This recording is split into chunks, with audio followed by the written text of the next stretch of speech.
नमस्कार दर्शक बंधु मु भवानी आपन को स्वागत करुच्ची मोर चैनल चानेक्स को आपण ध्यान शुणुवे एकमात्र देश पूरा दुनिया रे जोटी सबु महिला निज पाखरे बंदूक रखि थांती ए देश ना आपण शुणिथिबे देशर ना होची इजराइल।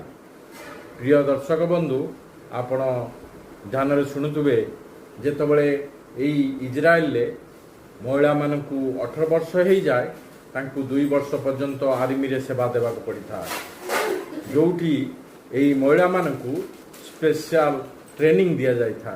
एई इजराइल ले एई महिला मानकू जो स्पेशल ट्रेनिंग दिया जाय था ए स्पेशल ट्रेनिंग रे तांकू युद्ध समय को छड़ा जाए एवं निजकू एवं देश को रक्षा करिया पई तांकू से ट्रेनिंग आर्मी रे सेवा पई दिया जाय था। एई देश रे भी पुरुष मानक 3 वर्ष पर्यंत आर्मी रे जॉइन करबा को पड़े। प्रिय दर्शक बंधु एई देश रे रोड रे सिटी उपरे सबु जगार महिला एवं पुरुष 2 जन पाखरे बंदूक देखा मिले। प्रिय दर्शक बंधु आउ इजराइल ले महिला पुरुष समस्त को आर्मी रे सेवा देवा को पड़ी था। आपण को केमिति लागिला एमिति सिस्टम आम देश रे लागिबा दरकार कि नाही। नमस्कार।